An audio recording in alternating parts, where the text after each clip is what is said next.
vamos a hablar del valor de la P. Lo llamamos el p-value. Uno de los temas que más desespera en bioestadística, el p-value. Básicamente, lo que tenemos que entender en el p-value es que es la forma, o a través de todo este proceso que vamos a explicar, es la forma en el que un estudio quiere demostrar que los grupos que compara son diferentes. Cuando se está haciendo un estudio, una de las principales cosas que debe buscar en un estudio es decir, quiero demostrar que los los grupos que estoy comparando son diferentes. Es lo que queremos. Entonces nos aparecen dos situaciones. Grupo 1 y grupo 2. Grupo 1 y grupo 2. Existen dos opciones. Grupo 1 y grupo 2 son iguales. O grupo 1 y grupo 2 son diferentes. Lo que tiene importancia estadística es demostrar que los grupos son diferentes. Es decir, lo que queremos en un estudio es que demuestre esto, que grupo 1 y grupo 2 son diferentes. Cuando grupo 1 y grupo 2 son iguales, a eso se le denomina hipótesis nula. Cuando grupo 1 y grupo 2 son diferentes, que es lo que queremos, que es lo que buscan los estudios estadísticos, eso se denomina hipótesis 1 o hipótesis alternativa. Importante. Entonces, si el grupo es igual, hipótesis nula. Si los grupos son diferentes, hipótesis alternativa. Entonces, básicamente, tú demuestras en un estudio estadístico de que un grupo es igual o que no que un grupo, que la comparación entre grupos es igual o que la comparación entre grupos es diferente a través del p-value. Y entonces el p-value lo que te va a decir es voy a rechazar la hipótesis nula o voy a afirmar de que la hipótesis nula es correcta. Entonces el p-value busca, coloquémoslo aquí, el p-value busca rechazar la hipótesis nula. ¿Por qué? Yo quiero demostrar que mis grupos no son iguales. Al decir que no son iguales, estoy diciendo de que estoy afirmando la hipótesis alternativa, es decir, estoy diciendo que mis grupos son diferentes. No te vayas a dejar confundir por el juego de palabras, hipótesis nula, hipótesis alternativa. Piensa, hipótesis nula está diciéndote que los grupos son iguales. Hipótesis alternativa te está diciendo que los grupos son diferentes. Por lo tanto, mi estudio quiere demostrar que no hay hipótesis nula, es decir, que no hay grupos iguales, es decir, quiero rechazar la hipótesis nula. Entonces nos aparece otro concepto.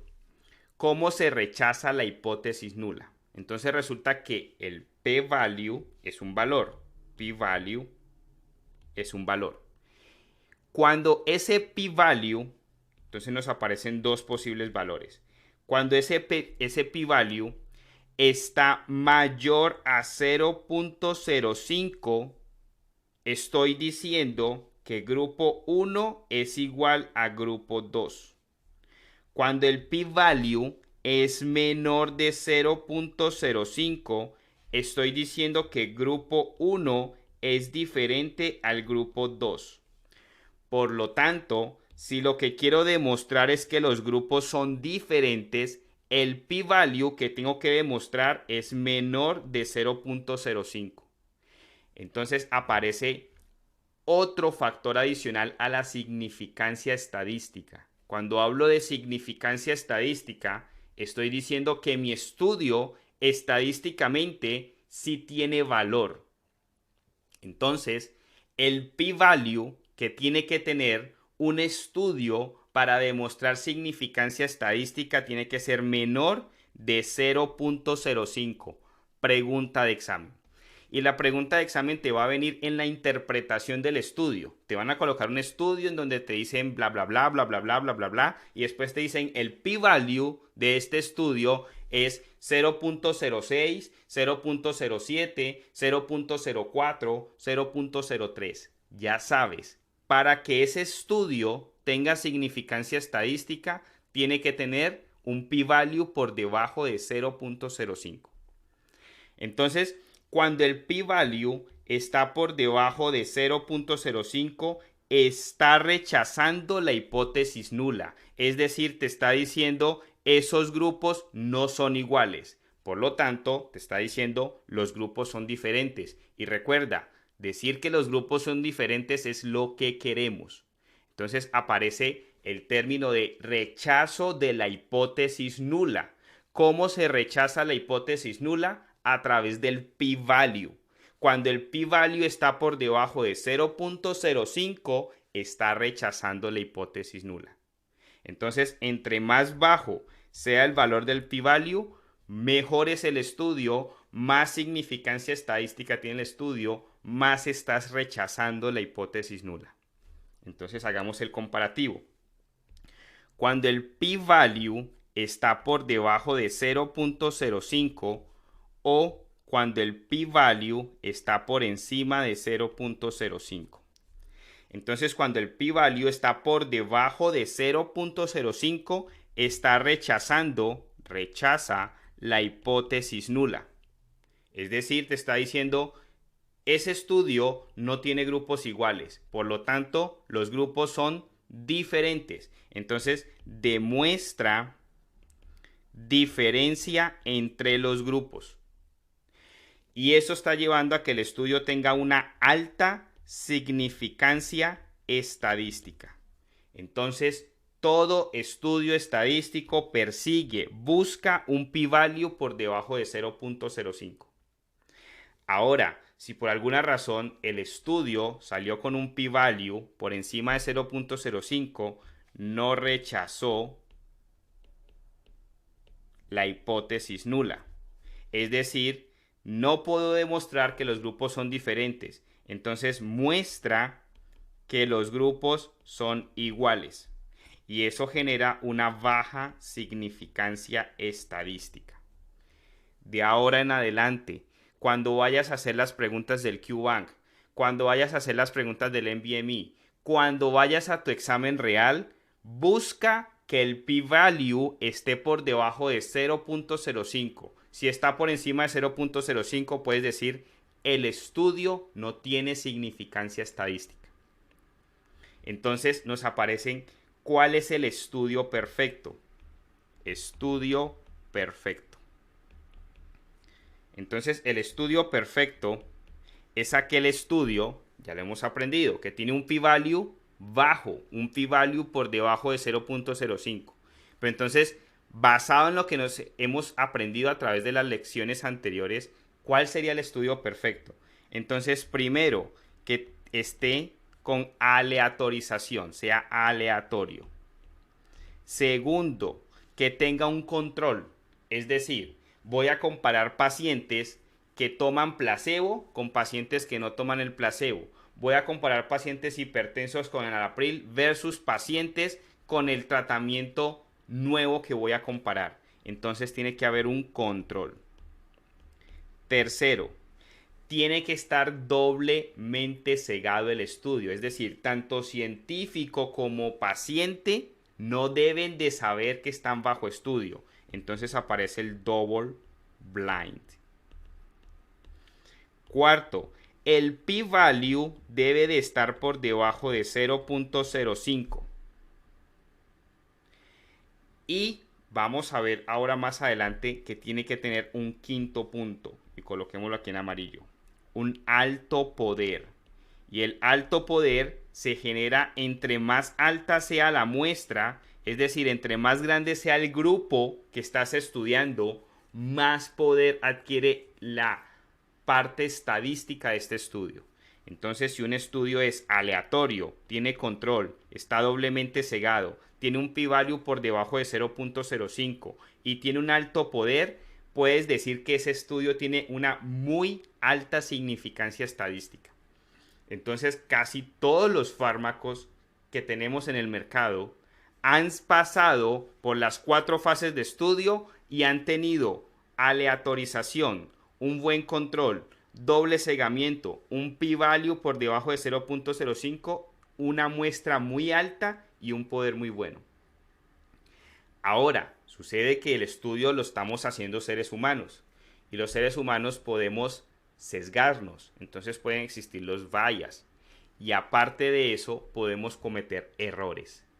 Entonces, en la demostración de que tenemos un p-value en el estudio por debajo de 0.05, es decir, de que podemos rechazar la hipótesis nula, pueden aparecer 2 tipos de errores. Entonces aparece el error tipo 1 y el error tipo 2. El error tipo 1 quiere decir que rechazo la hipótesis nula cuando la hipótesis nula en realidad es cierta. Es decir, estoy determinando que hay un p-value por debajo de 0.05 cuando en realidad los grupos son iguales. Es decir, estoy diciendo que la hipótesis nula la puedo rechazar cuando en realidad la hipótesis me está demostrando que los grupos son iguales. Es decir, me está diciendo que la hipótesis nula es cierta. Recuerda que cuando hablo de hipótesis nula es porque estoy diciendo que los grupos son iguales. Si yo rechazo la hipótesis nula es porque estoy diciendo que los grupos son diferentes. Pero puede haber un error tipo 1. Rechazo la hipótesis nula cuando en realidad los grupos son iguales. Entonces, el error tipo 1 se refiere a rechazar la hipótesis nula cuando en realidad esta hipótesis nula es verdadera. Entonces, quiero decir que los grupos son diferentes cuando en realidad son iguales. Error tipo 2. Salí decepcionado del estudio. ¿Por qué no puedo continuar en el estudio? ¿Por qué, doctor? ¿Por qué no puedes continuar haciendo tu investigación? Porque me di cuenta que el p-value es mayor de 0.05. Es decir, no tuve la opción de rechazar la hipótesis nula. Pero resulta que la p-value está malo. No lo he calculado adecuadamente. Entonces el error tipo 2 es cuando no rechazo la hipótesis nula cuando en realidad debía de rechazarla. Es decir, en el estudio determino de que los grupos son iguales cuando realmente eran diferentes. Entonces, error tipo 2 es fallar al rechazo de la hipótesis nula cuando realmente debía de rechazarla. Entonces, basado en eso, nos aparece el poder. Entonces, el poder. Entonces, un cuadrito de 4x4 nuevamente. Entonces, básicamente, nos aparecen los 2 tipos de errores. Error tipo 1 y error tipo 2. Error tipo 1, cuando rechacé la hipótesis nula y no debía de rechazarla. Error tipo 2, cuando no rechacé la hipótesis nula y sí debía rechazarla. Entonces nos aparecen 2 opciones correctas. 1 menos alfa es una opción correcta y 1 menos beta es una opción correcta. ¿Qué tienes que decir simplemente en esto? ¿Cuál es la base para decir el poder? 1 menos beta significa poder estadístico. Y ese poder estadístico se generó porque estaba aleatorizado el estudio, porque estaba controlado, porque tenía un double blind, porque el p-value estaba por debajo de 0.05 y no cometiste ni error tipo 1 ni error tipo 2. Importante. Entonces, de esa forma hemos hablado del p-value. Importante.